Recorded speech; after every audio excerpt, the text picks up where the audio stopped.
আমাদের রাজ্যের মাননীয়ার নিশানায় এবার মিঠুনদা, হ্যাঁ মিঠুন চক্রবর্তীর কথা বলছি দর্শক বন্ধুরা। এবার মাননীয়ার যে অভিযোগ সেটা হলো মিঠুন বড় গদ্দার, অর্থাৎ মিঠুন চক্রবর্তী বড়ই গদ্দার এবং ছেলেকে বাঁচাতে তিনি নাকি বিজেপিতে যোগদান করেছেন। ভরা একটি জনসভা থেকে এরকমই কিন্তু অভিযোগ আনলেন মিঠুন চক্রবর্তীর দিকে। অ্যাজ এ রিটার্ন গিফট, অর্থাৎ পরিবর্তে মিঠুন চক্রবর্তীও থেমে থাকেননি। এই আক্রমণের প্রতি আক্রমণে মিঠুন চক্রবর্তী কি বলেছেন আপনারা এই ভিডিওতে জানতে পারবেন। সাথে কুণাল ঘোষ এই বিষয়ে অহেতুক ঢুকে মিঠুন চক্রবর্তীকে আক্রমণ করায় আমাদের পরিচিত মিঠুন দা একের পর এক ছক্কা হাঁকিয়েছেন এই কুণাল ঘোষের করা একটি বড় বাউন্সারকে। অর্থাৎ শুভেন্দু অধিকারীর পর এবার বিজেপির তারকা প্রচারক মিঠুন চক্রবর্তীকে গদ্দার বলে কটাক্ষ করলেন মমতা, আমাদের রাজ্যে মাননীয়া, এবং এটি তিনি করেছেন ইসলামপুরের জনসভা থেকে।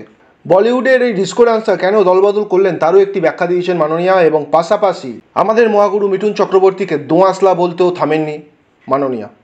চলুন কি বলেছেন এই জনসভা থেকে দেখুন আপনারা। এই মিঠুন চক্রবর্তীকে আমি রাজ্যসভার এমপি করেছিলাম, কিন্তু আমি জানতাম না ও বাংলার আর একজন বড় গদ্দার। আরএসএস অফিসে গিয়ে মাথা নিচু করে দিয়ে এসেছিল শুধু নিজের ছেলেকে বাঁচানোর জন্য।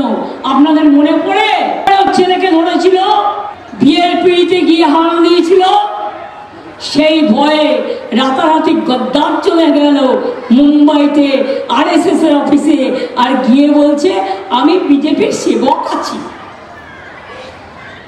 বল যারা দোয়াশলা, যাদের কোনো আদর্শ নেই, জীবনে যারা জীবন যুদ্ধে লড়তে ভয় পায় তাদের আমি মানুষ বলে মনে করি না। যারা জীবন যুদ্ধে লড়তে পারে আমি তাদের মানুষ বলে মনে করি। শুনলেন আপনারা সেই আক্রমণ। তবে কে গদ্দার, কে ভদ্দার এবং কে সর্দার দর্শক বন্ধুরা আমি জানি না। যদি আপনারা কিছু বলতে চান অবশ্যই এই ভিডিও কমেন্ট বক্সে জানাতে ভুলবেন। আপনারা সকলেই জানেন যে 2014 সাল থেকে 2016 সাল পর্যন্ত রাজ্যসভায় তৃণমূলের সাংসদ ছিলেন মিঠুন চক্রবর্তী, এবং 2021 সালে ভোটের আগে তিনি বিজেপিতে যোগ দেন। এবং এই 2021 সালে ভোটের আগে বিজেপিতে যোগদানের বিষয়টাকেই আমাদের মাননীয়া কটাক্ষ করেছেন, এবং সেই কটাক্ষ করতে গিয়ে এই গদ্দার শব্দটা তিনি কিন্তু ইউজ করেছেন, ব্যবহৃত করেছেন। তবে বলিউডের ডিসকো ডান্সার অর্থাৎ মহাগুরু মিঠুন চক্রবর্তী থেমে থাকেননি, তিনিও উত্তর দিয়েছেন। শুনুন কি বলেছেন। কারণ আপনারা সকলেই জানেন একটি কথা তো আছেই, ইট ছুঁড়লে আপনাকে পাটকেল তো খেতেই হবে। ইটের পরিবর্তে সেই পাটকেলটাই এবার আপনারা শুনুন। আরে বাবা আমি গদ্দার ভদ্দার সর্দার, আমি তত এই যত ভিড় বাড়বে ততই ওনার মাথা খারাপ হয়ে যাবে। আর মাননীয়ার এই কটাক্ষের সুরকে সহায়তা করতে গিয়ে তৃণমূলের আর একজন মিস্টার কুণাল ঘোষ, কুণাল দা কি বলেছেন মিঠুন চক্রবর্তী সম্পর্কে এবার আপনারা শুনুন। মিঠুন চক্রবর্তী গদ্দার, সে তো ঠিক বলেছেন মমতা বন্দ্যোপাধ্যায়, যে মিঠুন চক্রবর্তী সিপিএম ঘনিষ্ঠ, নন্দীগ্রামে গণহত্যার পরে সিপিএম এর মিছিলে পা মিলিয়েছিলেন। সেই মিঠুন চক্রবর্তী পরিবর্তনের পর কত বড় ধান্দাবাজ হলে হয়।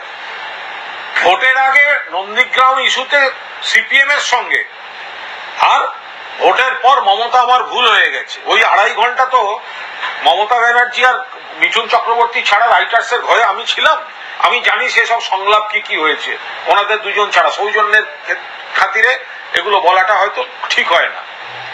তারপরে মমতা ব্যানার্জি তাকে রাজ্যসভার সাংসদ করেছেন, কেউ করেনি, মিঠুন চক্রবর্তীকে স্বীকৃতি দেয়নি তার আগে। তো শুনলেন আপনারা মিঠুন চক্রবর্তী সম্পর্কে কুণাল ঘোষের করা সেই কটাক্ষ, সেই কটাক্ষের সুর। তবে মিঠুন চক্রবর্তী কুণালকে উদ্দেশ্য করে কি বললেন সেটাও আপনারা শুনুন। আরে ওটা একটা নর্দমা, ওর নাম নেবেন না, ওর নাম নিলে আমার পুরো দিন খারাপ হয়েছে। ওটা তবে এই সামান্য কয়েকটি কথা ছাড়া মিঠুন চক্রবর্তী অবশ্য এসব অভিযোগের আর তেমন কোনো জবাব দেননি। প্রচার সম্পর্কে মিঠুনের দাবি, মানুষের উপস্থিতি দেখে তার মনে হয়েছে যে উত্তরবঙ্গে গতবারের চেয়েও এবারে বিজেপির রেসপন্স খুবই ভালো, এবং স্বভাবতই গতবারের থেকে এবছর বিজেপির ভালো ফল করার সম্ভাবনা একটা থাকছে। কুণাল ঘোষকে নর্দমা কিট বলায় কুণাল ঘোষ থেমে থাকেননি, আর কুণাল ঘোষের থেমে থাকাটাও সম্ভব নয়, কারণ কুণাল ঘোষ কখনো থামতে শেখেনি। কারণ আমরা সবসময় কুণাল ঘোষকে দেখেছি, কুণাল ঘোষকে যখনই কেউ কোনো মানুষ আক্রমণ করেছে তার প্রতি আক্রমণে কুণাল ঘোষ কিছু না কিছু তো দিয়েইছে। মিঠুন চক্রবর্তী তার গায়ে লাগছে এই কারণে, কারণ তিনি বেসিক্যালি একজন বিশ্বাসঘাতক। মিঠুন চক্রবর্তী চিট ফান্ডের সুবিধাভোগী, মিঠুন চক্রবর্তী অ্যালকেমিস্টে অ্যারেস্ট হওয়া উচিত। তো দর্শক বন্ধুরা এই ছিল আজকের বিশেষ প্রতিবেদন, একটি ছোট্ট প্রতিবেদন আপনাদেরকে দেওয়ার চেষ্টা করলাম। যদি ভালো লাগে অবশ্যই লাইক করবেন, আর এরকমই আপডেট পাওয়ার জন্য আমাদের Bengal job with star YouTube চ্যানেলকে সাবস্ক্রাইব করে আমাদের পাশে থাকুন। ভালো থাকবেন, সুস্থ থাকবেন, নমস্কার।